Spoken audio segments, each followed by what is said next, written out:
لیکن black mailing نہیں چلے گی. اب یہ جائز مطالبات ظاہر ذات ہے ہو سکتا ہے اگر ایک کمرے میں 4 لوگ بیٹھے ہوئے ہیں تو شاید اے کے جو جائز مطالبات ہیں وہ سی کے جائز مطالبات نہ ہو, اور اگر بی کے وہ جائز مطالبات ہیں ڈی کے شاید وہ جائز مطالبات نہ ہو, اور اگر اے کوئی بات کر رہا ہے تو ہو سکتا ہے وہ سی کو بلیک میلنگ لگے, اور اگر سی کوئی بات کر رہا ہے تو ہو سکتا ہے کہ بی کو وہ بلیک میلنگ لگے. تو یہ ڈیسائیڈ کون کرے گا اس پیج پر آ کے, کیونکہ پہلے بھی یہی مسئلہ ہوا, کیا بیچ میں کوئی گارنٹر بیٹھے گا, کیا پیپلز پارٹی کا بھی کوئی رول ہوگا, کس طرح سے ہوگا کہ کون ڈیسائیڈ کرے ہوگا کہ اب اس دفعہ جو کر رہے ہیں مذاکرات اس میں جائز مطالبات کیا ہیں اور بلیک میلنگ کیا ہے؟ دیکھیے سب سے بڑی بات یہی ہے کہ پیپل پارٹی تو اتحادی ہے, ظاہر ہے جب بات ہوگی تو اس کو کانفیڈنس پہ تو لینا ہوگا, لیکن جہاں تک بات کی وزیر اعظم نے کوئی شرط تو نہیں لگائی, اس نے آپ نے جو سنایا اس میں تو کوئی شرط نہیں ہے. اس نے کہا کہ بلیک میلنگ نہیں چلے گی, تو بلیک میلنگ کوئی اور چیز ہوتا ہے, وہ تو مذاکرات کے اندر بیٹھ کے بے شک کوئی بات ایسی بھی ہوگی کہ کسی کو پسند ہوگا کسی کو ناپسند نہیں ہوگا, لیکن جب ڈسکشن شروع ہوتی ہے, ڈائلاگ شروع ہوتی ہے تو پھر آگے بات بڑھتی ہے. لیکن جب سب سے پہلے تو بات یہی ہے کہ عمران خان صاحب تو اس چیز کو نفی کرتے ہیں, وہ تو کہتے ہیں کہ اگر کوئی بھی مذاکرات کی بات کرے گے تو ہم میں سے نہیں ہوگا. تو پھر مجھے وہاں پہ بات کرنے مجھے تو سمجھ نہیں آتی کہ کیسے پھر مذاکرات ہوگی. حکومت نے تو ہمیشہ کے لیے اور ہمیشہ حکومت کا کام بھی یہی ہوتا ہے کہ ہمیشہ کے لیے اپوزیشن کو دروازے کھلے رکھتی ہے کہ مذاکرات کے ذریعے ملک کا مسائل حل ہو, سیاسی مسائل حل ہو. لیکن اگر دوسرے فریق بات کرنے کو تیار نہیں ہے اور وہ ان کو یہ کہتے ہیں کہ جی ہم بات کرنا نہیں چاہتے ہیں, اور بلکہ یہاں تک جو علیمہ خان کے اپنے آئے تو علیمہ خان کے تو اپنی بات تو نہیں ہوگی, اگر اپنی بات ہوتی تو پھر عمران خان تو اس کی تردید کر لیتا. لیکن احمد اویس صاحب کی طرح بہت سارے لوگ ایسے ہیں پی ٹی آئی کے اندر کہ وہ یہ سمجھ رہے ہیں کہ مذاکرات سے مسائل کا حل ہے, مذاکرات سے یہ ملک بھی بحران سے نکل سکتا ہے اور یہ جو مشکلات ہیں یہ بھی حل ہو سکتی ہیں. لیکن جو اصل ویٹو پاور ہے وہ تو عمران خان کے پاس ہے. وہ تو کبھی بھی وہ تو کہتے میں چھوڑے ان سے میں تو بات نہیں کروں گا, میں ڈاکو ہے میں اس بات. اور یہ آپ کو یاد ہوگا کہ پہلے جب یہ اسمبلی میں جب حکومت میں آئی تھی اس وقت بھی تو اپوزیشن نے بلاول بھٹو صاحب نے اپر دی تھی, زرداری صاحب نے اپر دی تھی, شہباز شریف نے اپر دی تھی کہ مل بیٹھ کے جو ہم یہ جو معیشت ہے اس پہ بات کرتے ہیں, آگے بات چلاتے, ہم آپ کو فالو کریں گے. لیکن اس نے اسی وقت اسمبلی کے اندر کہا تھا کہ میں آپ لوگوں کو تو چھوڑوں گا نہیں, تو آپ مذاکرات کی کیسے بات کریں گے. تو دیکھیں حکومت اس وقت سنجیدہ ہے, وہ مذاکرات کرنا چاہتے ہیں. اگر دوسرے سائڈ سے اپوزیشن بھی چاہتے ہو تو یہ مسائل کا حل نکل آتے ہیں. میں نے جس طریقے سے عرض کیے ہیں کہ میں نے تو بہت سارے تحریکیں دیکھے ہیں, بہت سارے پولیٹیکل پارٹیز کے بیچ میں ڈائلاگ ہوئی ہے, ایسے پارٹیز ہوئی کہ ایک دوسرے کو کی بھی سنتا تھا بھی نہیں, لیکن وہ پھر ڈائلاگ پہ آپس میں بیٹھتے تھے اور کوئی راستہ ڈھونڈتا تھا, کوئی راستہ نکل آ جاتا تھا. تو انہیں راستہ نکل سکتا ہے, لیکن اگر کہتے کہ جی ہم نے مذاکرات ہی نہیں کرنے, بات ہی نہیں کرنے, تو پھر میرے خیال میں اس کا تو کوئی حل نہیں ہے. کیا ہو سکتا ہے اس میں؟ رائٹ, سو ٹھیک ہو گیا ہے. احمد اویس صاحب واپس آپ کی طرف آؤں گی. احمد صاحب یہ جو علیمہ صاحبہ کا بیان ہے کہ وہ کہتی ہیں کہ سخت موقف ہے کہ پارٹی میں کوئی بھی مذاکرات کی بات نہیں کرے گا, جو بات کرے گا وہ نہ بانی پی ٹی آئی کا ساتھی ہوگا نہ پارٹی کا وفادار ہوگا.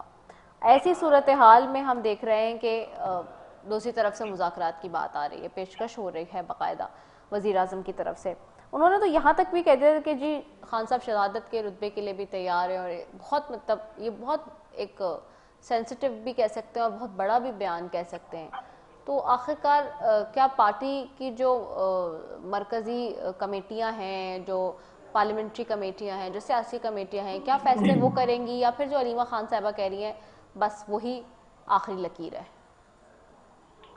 دیکھیں پہلی بات تو کہ علیمہ خان کے جذبات کی اور ان کے پیشن بھائی کے لیے ایک بہن کی حیثیت سے وہ اپنی جگہ, اور اس میں کوئی شک نہیں ہے کہ بھائی تکلیف میں ہو, جیل میں ہے, تو میں نے آپ کو یہ رشتے ایسے ہوتے ہیں کہ وہ انسان اپنی جان تک کی پرواہ نہیں کرتا. لیکن ان کی یہ اسٹیٹمنٹ جو ہے یہ پارٹی کے اوپر کوئی بائننگ نہیں ہوگی, کیونکہ پارٹی کی نہ تو وہ کوئی عہدیدار ہے نہ پارٹی کے, ہاں وہ ایک بہن کی حیثیت سے انہوں نے اسٹیٹمنٹ دی ہے, اور وہ ان حالات کے پیش نظر دی ہے. کیونکہ جو ایک عرصے سے جو سلوک ہو رہا ہے جو عمران خان کے ساتھ, وہ بھی تو ہمارے سامنے ہے نا. یہ کوئی انسانیت سوچ سلوک ہے. اگر آپ اجازت دیں تو میں بیان کروں کہ یہ کس طریقے سے ہو رہا ہے. جو جوڈیشری کا نام دیکھے کہ جی یہ فیصلہ تو کورٹ کر رہی ہیں اور جی جو کچھ ہو رہا ہے عدالتیں کر رہی ہیں. تو میں آپ کو بتاتا ہوں کہ ہو کیا رہا ہے, یہ نظام کیسے چل رہا ہے. تو ایسی صورت کے اندر وہ ایک بینک کی مجھے تشویشناک صورت حال جب دیکھتی ہے تو اس نے یہ باتیں ایک ایموشنلی باتیں ضرور کی ہوں گی, کی ہیں انہوں نے. لیکن بہرحال اگر باضابطہ طریقے سے مطالبات کے یہ مذاکرات کی آفر ہو تو اس کو سیریسلی غور کرے گی پی ٹی آئی, یہ میں آپ کو بتا دوں. لیکن اگر پبلکلی جیسے شہباز شریف نے آپ اسٹیٹمنٹ دی ہے, یہ اسٹیٹمنٹ جو ہے یہ مذاکرات کے لیے اسٹیٹمنٹ ایسی نہیں ہوتی, نہ کبھی ایسی ہوئی ہے. ماضی میں بھی بے تحاشا حکومتوں کے درمیان مذاکرات ہوتے رہے ہیں. باقاعدہ حکومت کی طرف سے آفر ہوتی ہے, ٹی او آر بنائی جاتی ہیں اور پھر بیٹھ کے مذاکرات ہوتی ہیں. آپ ساتھ ہی ایک ہی بس میں کہیں مذاکرات کی بات کریں, ساتھ ہی آپ کیا دیں گے کہ بلیک میل نہیں ہوں گے. بھائی ابھی کسی نے کو بات کی ہے آپ کو بلیک میلنگ کرنے کی, جب بلیک میلنگ کی کوئی بات کرے گا آپ اس کا جواب دیں اس وقت. پہلے پریمپٹ کر کے جب یہ باتیں کریں گے تو اور مشکوک آپ شکوک پیدا کر رہے ہیں. آپ حالات کو بجائے سے کہ ایک ایسے بنائیں کہ جو کہ جس سے مذاکرات کے ہم قریب آ جائیں, ہم آپ ان کو دور دھکیل رہے ہیں. تو یہ طریقہ کار غلط ہے. کھلے دل سے جب تک نہیں کریں گے, حکومت کے پاس اتنی پاورفل مشینری ہوتی ہے, اتنی طاقت ہوتی ہے, اس لیے اس کو کھلے دل کے ساتھ یہ بات ماننی آفر کرنی چاہیے.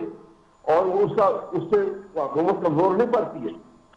حکومت کمزور تو پڑے گی کہ اگر مطالبات نہیں, یہ بات چیت اگر نہیں ہوگی آپس میں تو پھر ایک دوسرے کے پروٹیسٹ ہوں گے, مار کٹائی ہوگی اور ایک سلسلہ جو ہے ایسا ہو جائے گا کہ جو ایسی صورت میں کوئی بندہ یہاں پہ پاکستان میں کوئی فارنر آ کے انویسٹ نہیں کرے گا. یہاں کے لوگ نہیں کر رہے ہیں, ڈرین آؤٹ کر کے باہر لے گئے, باہر جا کے انویسٹ کر رہے ہیں.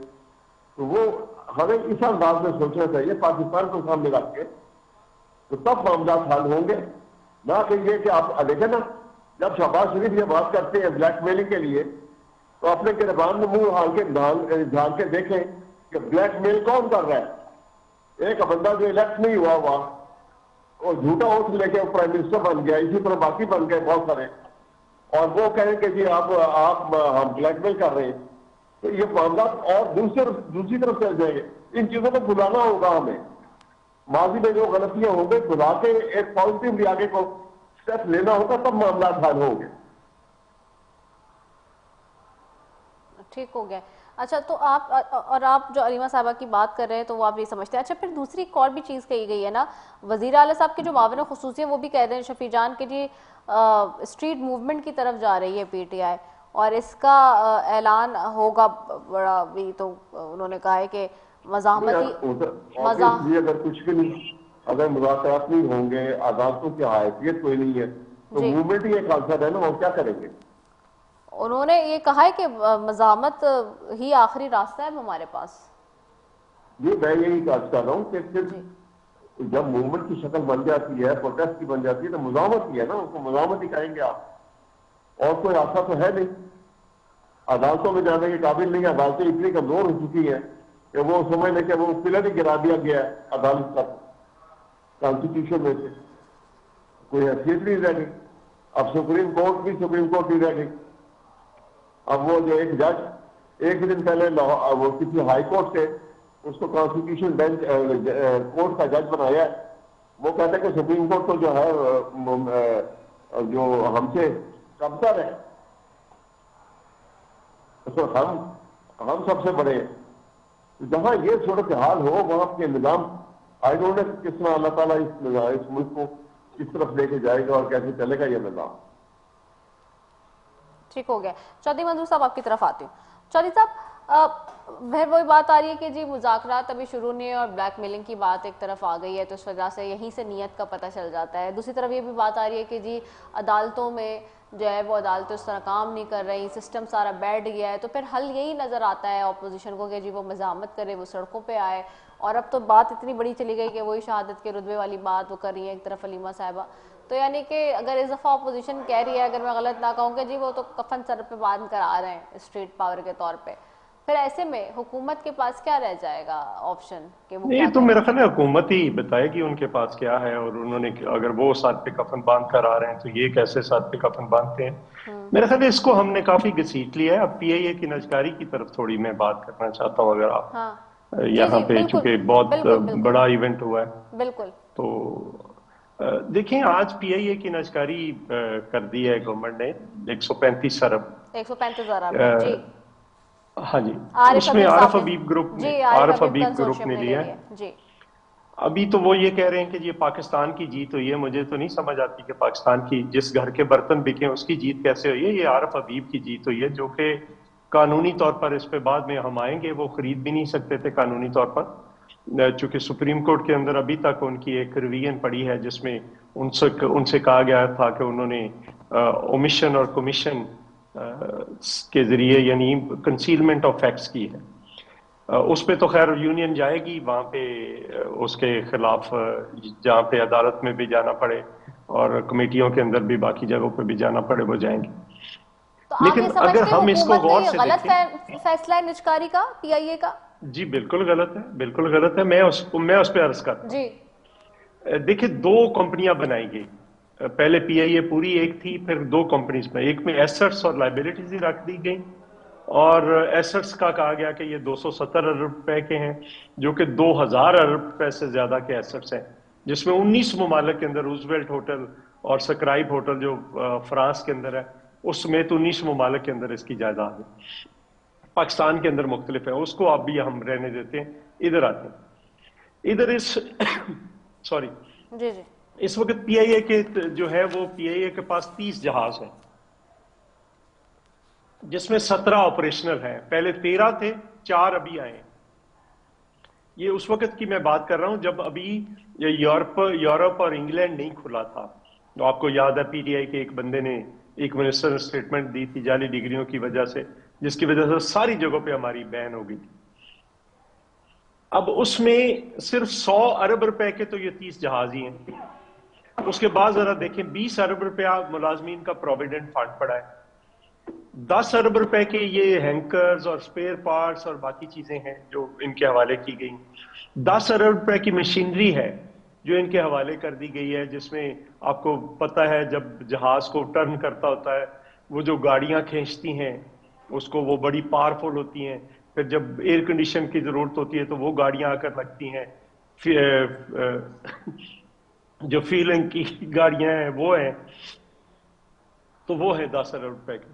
اور 50 ارب روپے کی تقریباً جو ہیں وہ ہیں جو اس وقت 8 بلڈنگز ان کو دی گئی ہیں، جس میں کراچی کی بلڈنگ ہے، جس میں اسلام آباد کی بلڈنگ ہے، لاہور کی بلڈنگ ہے. اسلام آباد بلو ایریا میں لاہور کی بلڈنگ کو دیکھیں، یہ 200 ارب روپیہ تو صرف یہی بنتا ہے. اور 64 روٹس ہیں انٹرنیشنل، اور وہ تو 500 ارب روپے میں بھی آپ مجھے کوئی ایئر لائن لے کر دکھا دے آج، ملنے ہی نہیں ہے.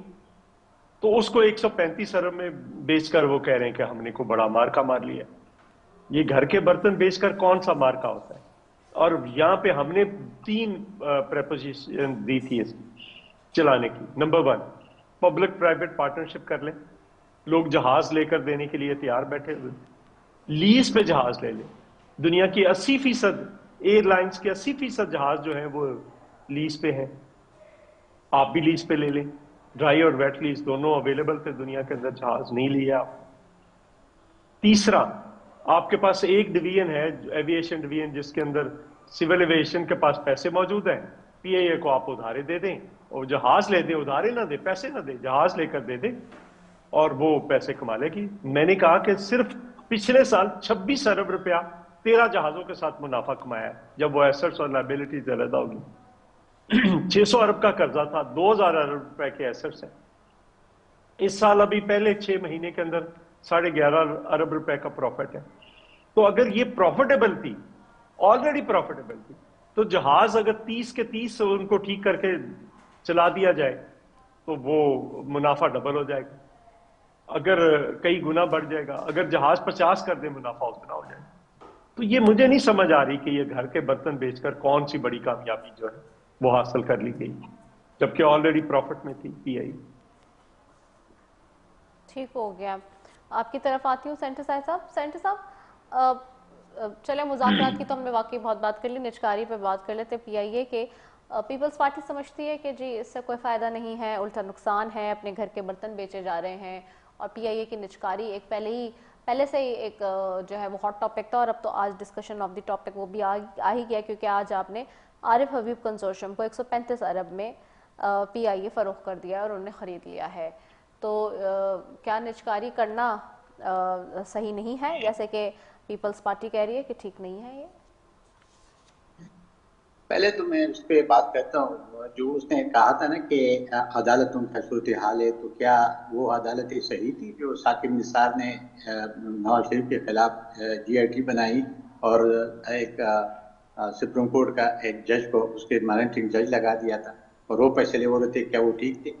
کیا آپ کو یاد ہوگا جب اس کی بیگم کو لندن میں بیمار تھی اور وہ بس بستر مرگ پہ لیٹی تھی, تو اس کو لے آیا اور وہ آیا اور اس کو گرفتار کیا گیا. کیا اس وقت جو ہائی کورٹ تھی اسلام آباد کی, جسٹس صدیقی صاحب کو کیوں نکالا گیا تھا؟ اس نے تو ساری بات بتا دی تھی کہ مجھے کہا تھا کہ 2 سال ہم نے میرے پیسہ حمید کا کہ 2 سال ہم نے محنت کی, اور آپ اگر اس کا اپیل آپ نے لگا دیا تو پھر آپ تو یہ چیزیں تو ہوئی ہے عدالتوں میں. تو آج تک کون سی عدالتوں کی بات ہوتی ہے؟ یہ عدالت ہے تو پہلے سے بھی یہ بندیال عدالت ہے کہ 63A کو آپ اس نے ری رائٹ کروایا تھا. تو یہ عدالتوں کی باتیں مجھے تو نہیں لگ رہا ہے کہ پہلے کوئی پاکستان میں کوئی بہت اچھی عدالتیں چل رہی تھی اور ابھی کوئی خرابی اس میں آ گئی, ایسا نہیں ہے.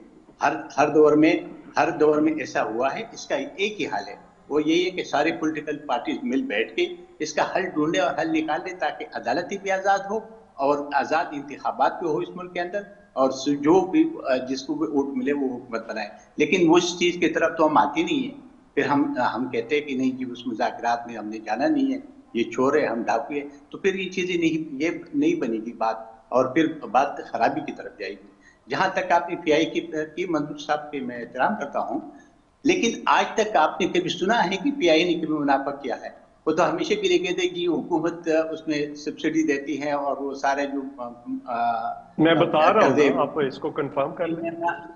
منظور صاحب مجھے بات کرتے تھے, آپ حکومت کا حصہ ہے, حکومت میں بیٹھے, آپ کے پارلیمنٹ میں بہت بڑا اسٹینڈ ہے, آپ کے سینٹ میں بھی بہت بڑا اسٹینڈ ہے.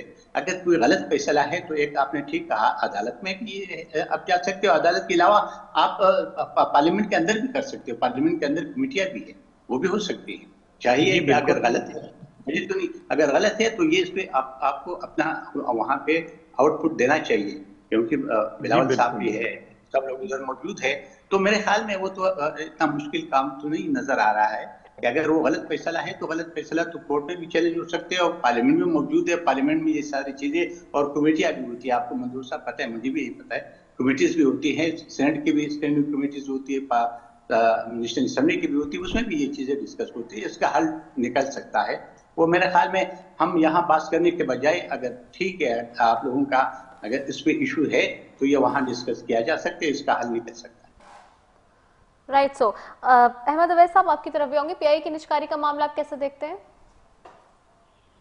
دیکھیے میں تو بالکل اسی نظر سے دیکھتا ہوں کہ جیسے ہمارے بھائی نے بھی پیپل پارٹی کی طرف سے جو ڈیٹیل سے اس کی بات کی ہے, اور انہوں نے پورا ان کے ایسٹ کی اور جہازوں کی جو نئے آئے ہیں, جو پرانے تھے, اور ہمارے جو ان کی پراپرٹیز جو ہیں, جو ان کے ہوٹلز ہیں, ان سب کو ایسس کر کے الگ الگ ان کے میں نکالا ہے. تو یہ تو بہت بڑا ظلم لگ رہا ہے کہ پاکستان کے ساتھ, اور یہ اس میں کیونکہ پوچھنے والا کوئی نہیں ہے, یہ لوٹ گھسوٹ کا بہت خطرناک سلسلہ جو شروع ہو چکا ہوگا.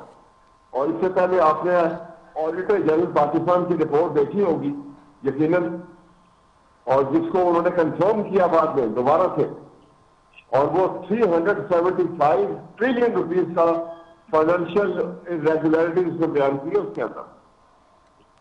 تو یہ تو اس سے اندازہ ہوتا ہے کہ یہ پچھلے 2 سالوں کے اندر اس ملک کے اندر کس طرح لوٹ گھسوٹ ہوئی ہے.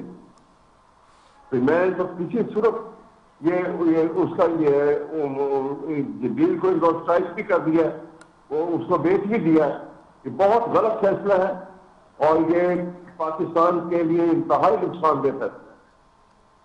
میں یہ سمجھتا ہوں اور یہ سب جواب دہ ہوں گے آج نہیں تو کل، اپنے ضمیر کے آگے بھی جواب دہ ہوں گے اور قوم کے آگے بھی جواب دہ ہوں گے، اور یہ کسی کو اس میں رعایت نہیں برتنی چاہیے۔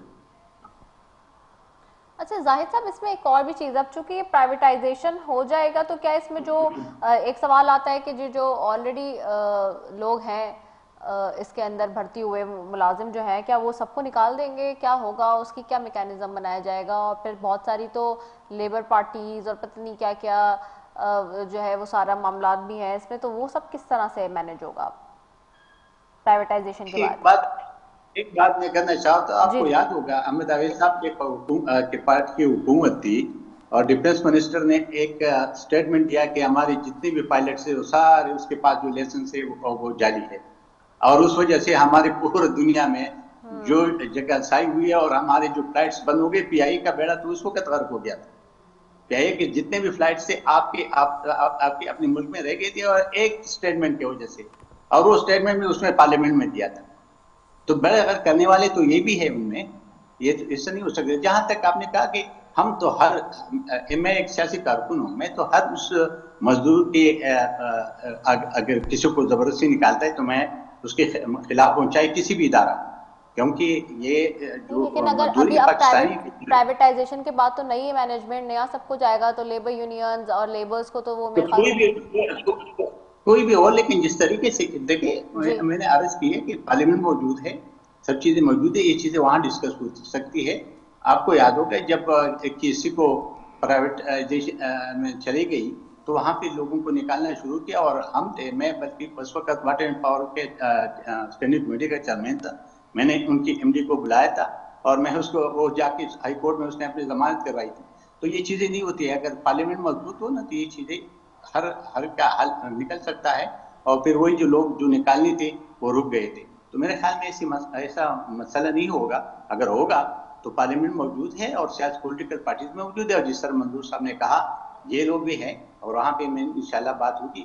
کسی مزدور کو نکالنے کا کسی بھی بندے کو حق نہیں ہے کہ وہ کسی بھی ادارے سے کسی بندے کو زبردستی نکالے۔ چودھری منصور صاحب، اس پہ آپ کا کیا ورڈکٹ ہے؟ یہ جو لیبر یونینز ہیں یا جو لیبر ہوگی وہاں پہ اگر اس کو نہیں، نکالا دیکھیے لیبر کا وہ کہہ رہے ہیں کہ 1 سال تک صرف ہم گارنٹی کریں گے، 1 سال کے بعد جس کو وہ چاہیں گے نکال دیں گے۔ تو ایک پروفیشنل لیبر ورکرز ہیں جو سکلڈ ورکرز ہیں، یہاں پہ پی آئی اے کے اندر آپ کسی کو کل لا کر کھڑا کر دیں تو وہ تو نہیں کر سکتا یہ سارا کام۔ تو میرا خیال ہے یہ پائلٹس ہیں اور جو پہلے بھی چھوڑ کر چلے گئے تھے اب بھی چھوڑ کر چلے جائیں گے، کچھ لوگوں کو یہ زیادہ تنخواہیں دے دیں گے، یہ ان کی تو 64 روٹس جو ہیں ان کی تو کوئی قیمت ہی نہیں جو اس وقت دنیا کے اندر ہیں۔ میں نے کہا کہ 40% جو ہے وہ پی آئی اے کی آمدنی صرف انگلینڈ سے اکیلے سے آتی ہے، برطانیہ سے آتی ہے، تو اس کو کس طرح سے انہوں نے اونے پونے داموں میں بیچا ہے۔ پہلے ایم سی بی کا سکینڈل ہوا تھا، باقی پرائیویٹائزیشن کا سکینڈل ہوا تھا، یہ اس سے بڑا سکینڈل ہے۔ اور جہاں تک کمیٹیز میں جانے کا، ہاں یونین جو ہے وہ عدالتوں میں بھی جا رہی ہے اور کمیٹیوں میں بھی جائے گی، وہ لے کر کیس جائے گی کہ یہ ہوا۔ کمیٹیوں میں تو آج کل کیا ہو رہا ہے وہ ہم دیکھ رہے ہیں نا، وہ پلوشا صاحبہ کی اور وہ ان کے جو لڑائی، نہیں وہ تو بہت زیادتی ہوئی ہے پلوشا کے ساتھ۔ کمیٹیوں میں تو آج کل شدید لڑائی چل رہی ہے۔ علیم خان صاحب نے جس طرح کی ان کے ساتھ زبان استعمال کی، سوال اٹھانا کوئی جرم تو نہیں ہے۔ نہیں انڈیڈ یو رائٹ، سوال اٹھانا کوئی غلط بات نہیں ہے، لیکن سوال کو ایڈریس کرنا یہ بہت بڑا سوال ہے۔ اسی کے ساتھ جی اپنی میزبان نصر فیق کو دیجیے اجازت۔ پاکستان زندہ باد۔